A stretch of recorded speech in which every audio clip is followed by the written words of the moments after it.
Guys, welcome to পাখি official 29 থেকে তোমাদের সবাইকে স্বাগতম। কেমন আছো তোমরা? আশা করি ভালো আছো, আর আমিও ভালো আছি। আর আজকে প্রপোজ ডে। কাকে প্রপোজ করব? আমার ছেলের মেয়েকে। এজল কি happy propose day. I love you. I love you too. এই দেখো, আজকে প্রপোজ ডে উপলক্ষে আমার মেয়ে বিরিয়ানি খাওয়াচ্ছে মেয়ের পয়সা দিয়ে, ঠিক আছে? ওর দাদাকে মাংস আনতে পাঠালো, আর যা যা লাগে সব আনতে পাঠালো, আর ও এখন পেঁয়াজ টাজ কুটছে, আর আমি কাজ করছিলাম। আমার তো কাজ বলতে শাড়ির কাজই। এই দেখো, শাড়ি ঝুলানো আছে, শাড়ি কাজ করছিলাম।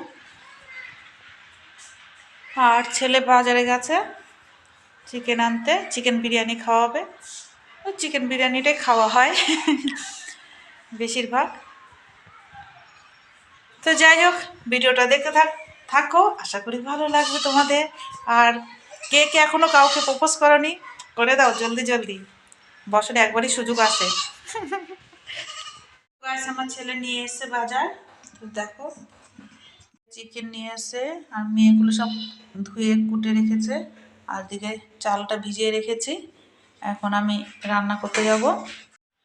তো গাইস, তোমরা দুপুরবেলা দেখতে পারলে আমি বিরিয়ানি বানাবো।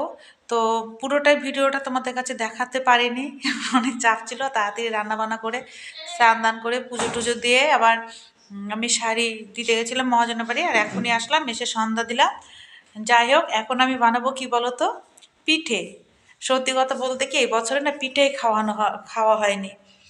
তো এখন আমার শ্বশুর বলছে ঝাল পিঠে খাবে, এই কারণে যে চালের গুঁড়ো চেলে নিয়েছি, আর ছেলে বলছে তেলে ভাজা পিঠে খাবে। তো এই দুটো পিঠে বানাবো আজকে, তো দেখতে থাকো। বানাবো, এই দেখো বাটারটা রেডি হয়ে গেছে।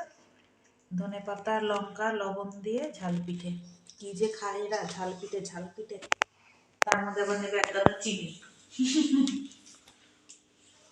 যাই হোক,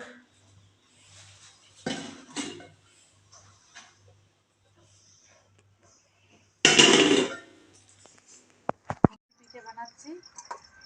এগুলো বানানো হয়েছে, খেলো ছেলে মেয়ে বানাচ্ছে আরো। আর এদিকে দেখো আরো পিঠে বানাবো, তেলে ভাজা পিঠে। বললাম ছেলে তেলে ভাজা পিঠে খাবে, তাই বাটারটা তৈরি করে রাখলাম।